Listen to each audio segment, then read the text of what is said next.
Yeni fragman analiz videosuna hoş geldiniz. Evet arkadaşlar, çok heyecanlı bir bölümü daha geride bıraktık. Peki dizimizin yeni bölümünde acaba neler yaşanacak? Zeynep, Barış'ın evlilik teklifine evet diyebilecek mi?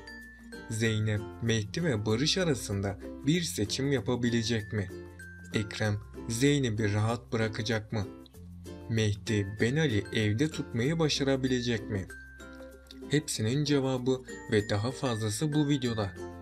Öncelikle Zeynep'in Barış ile evlenmesini istiyorsanız ve ayrıca Zeynep'in artık iyileşmesini istiyorsanız da beğeni tuşuna basalım ve kaç kişi aynı fikirdeyiz hep birlikte görmüş olalım. Dizimizin yeni bölümünde Zeynep kendisini büyük bir kararsızlığın içerisinde bulacak. Çünkü en son Barış Zeynep'e evlenme teklifinde bulunmuştu. Zeynep ise onun bu teklifi karşısında adeta şok olmuştu ve ne diyeceğini bilememişti. Büyük ihtimal ile Zeynep Barış'ın evlilik teklifini şimdilik reddedecek. Çünkü Özlem Zeynep'e bir tercih yapmasını söylemişti. Özlem Zeynep'e ne olursa olsun Barış'ı terk etmeyecek misin diye sormuştu. Zeynep bu konuşmasından sonra donup kalmıştı ve Özlem'in sorusuna cevap dahi verememişti.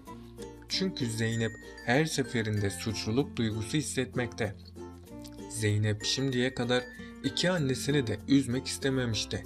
Zeynep hiçbir zaman kendi dediğinin arkasında durmadı. Bu yüzden Zeynep özgürlüğünü yaşayamadı.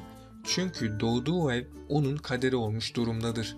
Zeynep de bu kaderi kabullendi ve bu kaderin ona getireceği zorlukları üstlendi. Bu yüzden Zeynep özgürlüğüne düşkün bir insandır. Hatta Zeynep Nermin ve Sakine'ye de kızmıştı. Eğer üzerime gelirseniz ben de ablam gibi evden kaçarım demişti. Ayrıca Zeynep bir suçluluk duygusu ile büyümüştür. Bundan dolayı Zeynep Barış'ın teklifini reddedecek. Barış ile evlenirse onu üzeceğini düşünecek. Yani kısacası bu evlilik şimdilik gerçekleşmeyecek. Barış Zeynep'in neden teklifini kabul etmediğini soracak. Zeynep ise Barış'a bir şey söylemeyecek. Barış ilk seferinde Zeynep'in bu kararına karşı çıkacak. Barış Zeynep'in evlilik teklifini kabul etmesini isteyecek ama Zeynep bu kararından dönmeyecek. Barış da bir çözüm yolu aramaya başlayacak. Barış sonunda bir çözüm yolu bulacak. Büyük ihtimal ile Barış Zeynep'e sevgili kalmayı teklif edecek. Bu süre içerisinde birbirlerini daha da iyi tanıyacaklarını söyleyecek. Zeynep ise bu teklifi kabul etmek zorunda kalacak. Artık Barış ve Zeynep'in sevgililik dönemleri başlayacak. Mehdi ise Zeynep'in kendisine dönmesini isteyecek. Mehdi bu süreç içerisinde çok zorluklar çekecek. Çünkü Mehdi hem Benali yanında tutmak isteyecek hem de Zeynep'e sahip olmayı amaçlayacak. Mehdi Zeynep'e geçmişte yaşattığı her kötülüğü Benali'de yaşatacak. Mehdi'nin Benali odaya kilitlemesi onun akıllanmadığını kanıtlamakta. Zeynep yeniden Mehdi'ye dönerse çok pişman olacak. Mehdi ise Zeynep'e tutsak bir hayat yaşatacak. Zeynep bir daha asla dışarıya çıkamayacak. Çünkü Mehdi Zeynep'in özgürlüğünü elinden alacak. Böylece Mehdi Zeynep ile mutlu olabileceğini düşünecek. Mehdi zenginleştikçe karakterinde büyük değişimler yaşanacak. Yakında Mehdi daha da güçlenecek. Mehdi güçlendikçe herkesten intikam alacak. Hatta önceki bölümlerde Mehdi Nuh ile bir konuşma yapmıştı. Mehdi o konuşmasında kimse bana ve aileme zarar veremez demişti. Yani Mehdi ihtişamın ve gücün büyüsüne çoktan kapıldı. Önümüzdeki bölümlerde Ekrem davası tamamen çözülecek. Ekrem yaptıklarının cezasını çekecek. Zeynep ve Nermin Mehdi sayesinde Ekrem'den kurtulacak. Ama Zeynep'i daha da büyük bir tehlike bekliyor. Çünkü Mehdi Zeynep'e karşı yeniden umutlanacak. Mehdi asla Zeynep'in peşini bırakmayacak ve Zeynep'i takip ettirecek. Mehdi'nin düşmanları ise günden güne artacak. Cengiz'in tüm düşmanları Mehdi'yi yok etmek isteyecek. Yani Cengiz'in tüm düşmanları Mehdi'nin de düşmanı olacak. Eğer Zeynep de Mehdi'nin yanında durmaya devam ederse o da ne yazık ki hayatını kaybedebilir. Veysi hem Mehdi hem de Zeynep'i öldürmek isteyecek. Barış ise Zeynep'in tavırlarından dolayı çok öfkelenecek. Barış da Zeynep'i çok sevdiği için bu olanları kabul edecek. Ama Barış'ın da sabrı taştığı için Barış da sonunda kendisine engel olamayacak. Zeynep de kendisini büyük bir kararsızlık içerisinde bulacak. Zeynep kimi seçeceğinde zorluk yaşasa da sonunda kararını verecek.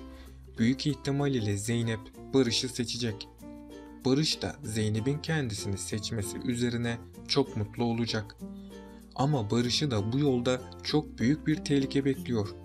Zeynep şimdilik Barış'ı seçse de sonradan onu yüzüstü bırakabilir ve yeniden Mehdi'ye dönebilir.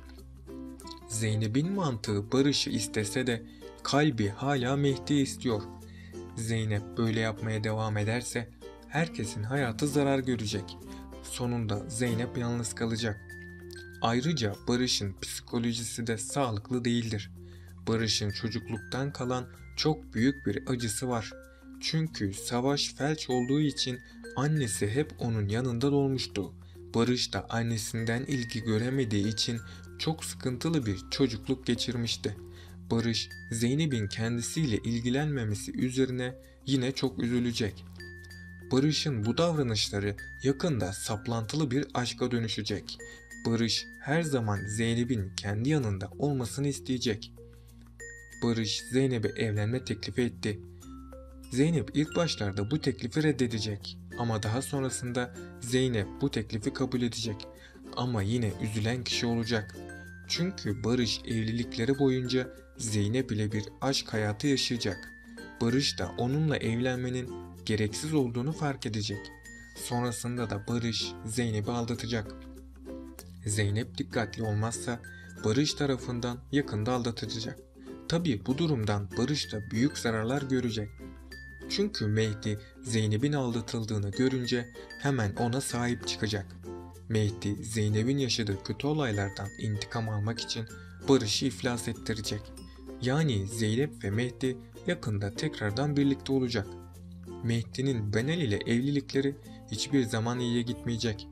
Çünkü Mehdi Zeynep'i sevmekten hiçbir zaman geri adım atmayacaktır. Zeynep ve Barış'ı uzaktan takip etmek zorunda kalan Mehdi çok acılar çekecektir. Artık Zeynep ile birlikte olamayacağının farkında olsa da Zeynep'i korumak için elinden geleni yapacak.